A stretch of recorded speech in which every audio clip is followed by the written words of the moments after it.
Hi అండి, అందరికీ good morning. నేను ఈరోజు సోమవారం బ్లాగ్ అండి. అది పిల్లలకి పొద్దున్నే పప్పు మామిడికాయ కూర వండాను. కూర వండేసి పప్పు క్యారేజీలు పెట్టేసాను పిల్లలకి. ఆ తర్వాత పిల్లలతో వెళ్ళేసిన తర్వాత పూజ చేసుకోండి. నేను టిఫిన్ కోసం ఉప్మా చేసుకున్నాను. ఉప్మా చేసుకున్నానండి. అదిగోండి ఉప్మా. పిల్లలు వెళ్ళిన తర్వాత పిల్లలు బయట నుంచి తెచ్చుకున్నారు ఈరోజుకి.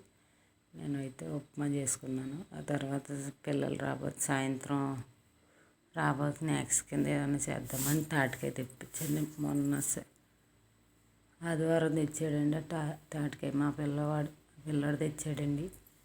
ఆ తాటికాయతో తాటి బూరెలు వందామని తాటికాయ తెప్పించాను.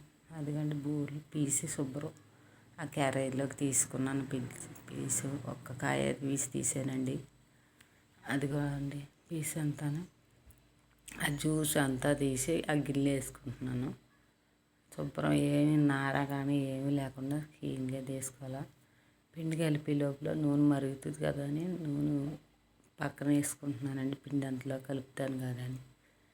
పిండి తెల్ల నూక అంటారు కదా, కరాసిన ఒక పావు కేజీ కరాసిన ఒక పడ్డది. ఆ తర్వాత పావు కేజీ బెల్లం పడ్డది. పావు కేజీ బెల్లం పావు కేజీ కరాసిన ఒక కలిపాను అందులోకి. అది మెత్తగా కలిపేసుకున్నాను. బెల్లం కరిగిదాకా మెత్తగా కలిపేసుకున్న తర్వాత చిన్న చిన్న ఉండల్లాగా వేసుకోవాలి. చిన్న ఉండల్లాగా వేసుకుంటే బూరెలు బాగా ఎర్రగా వేగి చాలా టేస్ట్గా ఉంటాయి. తాటికాయ బూరెలు అంటే చాలా టేస్ట్గా ఉంటాయి. మీలో ఎంతమందికి ఇష్టం తాటికాయ బూరెలు అంటే? అదే తాటికాయ మళ్ళీ బాగా కాల్చుకుని మామూలుగా తింటే సూపర్ ఉంటుందండి. అది చిన్నప్పుడు అలాగే తినేవాళ్ళం మేము.